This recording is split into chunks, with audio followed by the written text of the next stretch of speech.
Hello Internet! Shalthis here, and it's time for another episode of ShoutStone. I am back for another round of Q&A, thanks to the fine fans on my Facebook fan page, which is facebook.com/ShoutStone. I have a bunch more questions that I've been asked, and I want to answer them, because that's what I do. If you have any questions for me, just leave them in the comments below, or you can go to facebook.com/ShoutStone and leave them there. I'm sure there'll be posts going up at any point asking for more. So, Alright, so let's get right into it. First question, do you think that getting gold is really hard, and is it going to be pay to win? This is a really loaded question, so I'm going to try to address this as best as I can. First thing, getting gold is not really hard. It's fairly time consuming because it does take a while to just earn it. But it's not really hard. You're going to get quests every day that will provide you a way to earn gold, and you get gold every time you win 5 times in either play mode or anything like that, whether ranked or unranked. You also get gold by participating in the arena. Now, the amount of gold you get is going to vary, and the daily quests can be a little tricky. Like there's various class domination quests where you have to win 5 times with a specific class, and those are a huge pain, especially if you don't have a really good deck of that particular hero, or you're not really good at playing that hero, then you can get your ass beat and it'll really suck for a while. I just finished doing the rogue one, thankfully, so that makes me happy with my rogue deck, that I actually managed to beat the domination quest. So I'm going to roll with that for a while. But yeah, I don't think getting gold is very hard. Now let me answer the really loaded question. Is this game going to be pay to win? In a way, yes. But also in a way, no. From what we've seen thus far, Hearthstone is very well balanced, in my opinion, for any sort of deck. You get a lot of cards for free out of the basic layout. They are not the most powerful cards in the game by any means, but they are pretty dang effective. And by pay to win, I would say it's pay to win in the sense that any TCG or CCG can be considered pay to win. You get better and more options by paying to purchase packs and unlock more cards. And by having those additional cards, then you have a little more versatility and a little more synergy in your deck and a little more in the way of options. Like if you take a Murloc deck out of basic cards versus a Murloc deck with all the expert cards, then you're going to have a bad time because you're going to get your ass beat.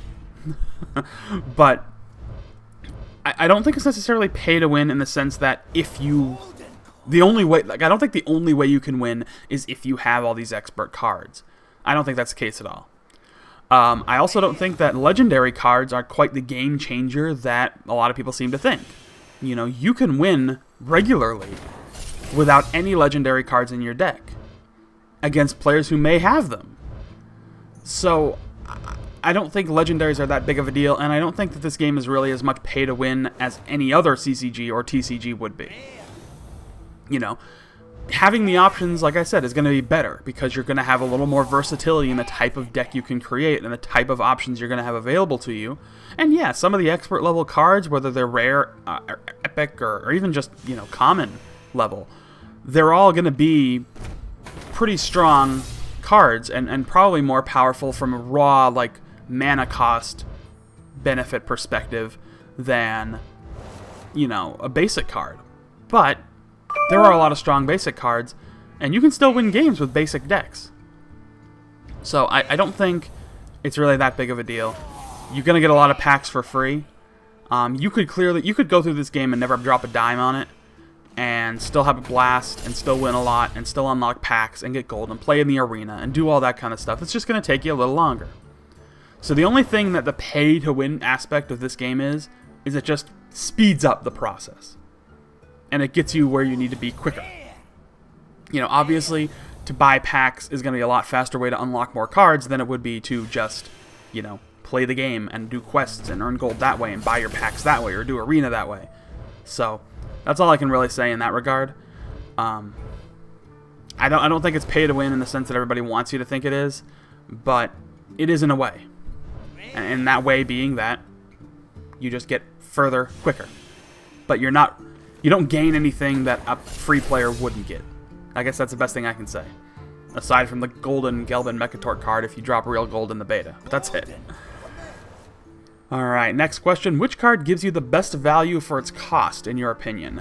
Oh, that's a really, really tricky question. There's a lot of cards that I think are super effective for the low cost.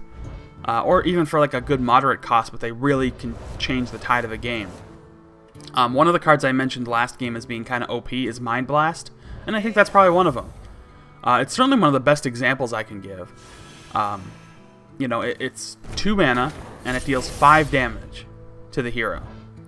So, for 4 mana, you can deal 10 damage across 2 turns, or in 1 turn, technically. If you like, I have, if I go second and I have 2 mana blasts or 2 Mind Blasts in my deck, I can theoretically do 5 damage on the first turn by playing the coin, and then 5 damage on the second turn. So, you know, it's pretty brutal to be down 10 points of damage right off the bat. So I think that's certainly one of them, and there are just a lot of them. There's a lot of minions and other spells that are really cost effective. And that's kind of why they have the 2 card per limit thing in the deck, at least in non-arena mode. So it kind of counteracts that a bit. But there's quite a few, and I mean, I would like to know what everybody else thinks. Honestly, like what card do you think is the best value for the cost in this game? Mind Blast is probably the one that I think is my favorite, in just terms of, like I said, mana per damage is just so overpowered. But you know what I mean. All right, next question: are there any advantages to leveling up a deck? Well, you have to level up a deck to at least level 10 in order to unlock all of the basic cards for that class. But beyond that, it's mostly just visual. All the levels you gain on a deck after 10 are going to gain you gold versions of some of your class cards. Like, for example, when you hit level 20, you'll earn a gold of one of your class cards, and then I think it's like every 2 levels after that, or something like that. So it's mostly just getting the gold cards, which don't have any bearing on the game. They're just like foils in any other regular card game. They're visual, and that's it. I don't know if there's anything else. I haven't gotten a deck like all the way up to 50 or anything like that. But you might hit like achievements or get gold for doing that. But that's about it. I mean, you're just going to level up a deck by playing it. So, I mean, as long as you get them to level 10, so you got all those unlocked, then you're fine. But beyond that, just play it. Win or lose, you'll gain some experience. So just keep at it and you'll eventually hit max level. Next question, what do you consider to be the most popular strategy, and do you have a means to defend it? I think the most popular and brutal strategy right now that I've seen is the taunt deck. And that's probably going to change over time, but as it stands right now, the taunt deck is a pretty effective strategy, and that's basically building a deck around minions who are almost solely taunt minions.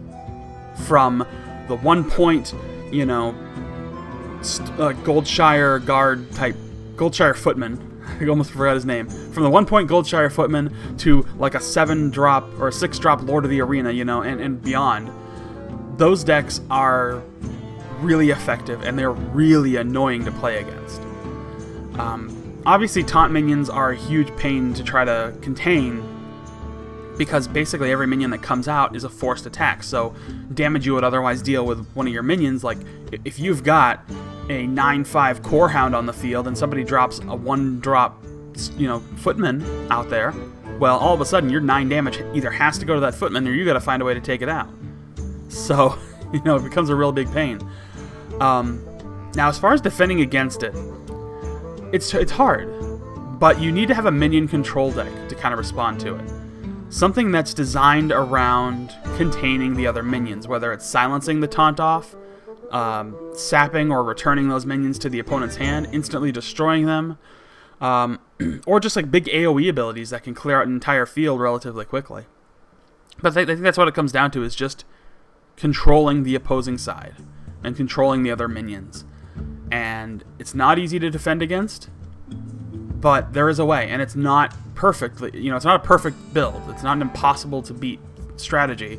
It's just frustrating, and it can be kind of annoying, but it can be beat. So as long as you can control the flow of minions and just the minions that go out on the field, and keep them out of your way, or build a spell deck. A spell-heavy deck is not going to have any problem dealing with taunt minions because taunt doesn't affect spells. So you can just Firebolt and Pyroblast and all your kind of crap away and not have to worry about those minions. So spell-heavy decks are a good way to go, or ability, I should say. Because that's one thing that I don't think some people really understand, is that when I say spell, I mean any ability that's affected by spell power. And that can be just abilities, like a rogue's Sinister Strike or Eviscerate are all affected by spell power. So, something to keep in mind. Alright, next question. So if you can only have a max of 2 copies of a card in a deck, or less in the case of legendaries, what happens if you pull more than 2 from boosters? And if you put a card in one deck, will it still be available to use in other decks? Now, I did kind of address this question in my card crafting video that I did a few weeks back, but basically, when you get cards, you are unlocking them for your library. And your library is not affected by the other decks you built. So, you will only need a maximum of 2 cards in your library ever. Any excess cards you get, or any extra cards you get, are going to be set aside for an option to just be disenchanted, which turns them into arcane dust. And you'll see, if you go into your collection, when you've purchased a bunch of boosters, that if you have extra cards, there's a tab that will give you the option to just disenchant those extra cards, because you don't need them. They're just, useless. They're taking up space. Because, let's say you have, 2 Rockbiter weapons, and you're building a Shaman deck, and you throw them into your Shaman deck, and you want to build another Shaman deck because you wanted to try a different strategy. Those Rockbiter weapons will still be available to you, because you can only play one deck at a time. So it's basic enough of the theory that you build a deck, and when you want to build a new deck, you put all those cards back, and you build a new deck. And it's just, it's digital, so it's not going to impose such a nasty restriction on you. So yes, you can only need 2 of every card ever, and they can be used in as many decks as you want. Even if you have 9 priest decks, they can all use the same cards if you really want to. Last question here. Is there a hand limit? And the answer is yes, and you've probably seen it in some of the videos that I've shoutcasted in the past. If you haven't, you may in the future. There is a 10 card per hand limit. If you have 10 cards in your hand and you try to draw one, or you trigger an effect to draw a card, it will just draw and then burn away. So you will literally be destroying cards by not playing them. So yes, be mindful of your 10 cards per hand limit. Don't let it last for too long, or you're going to lose cards permanently. And it might be some cards that you want. So be mindful of that. But yes, you can only have 10 cards in your hand at a time without destroying the rest. So, alright, that is going to do it for this episode of ShoutStone. Again, if you have any questions that you'd like me to answer on future Q&A, just go ahead and post them either in the comment section of this or the previous Q&A video, or you can leave them on my Facebook page, which is facebook.com/ShoutStone, or on Twitter, link is in the description below. And subscribe if you want to get new updates every single day. You can also like this video, leave a comment, just for the heck of it. But that is going to do it. So thank you so much for watching, and I will see you all next time.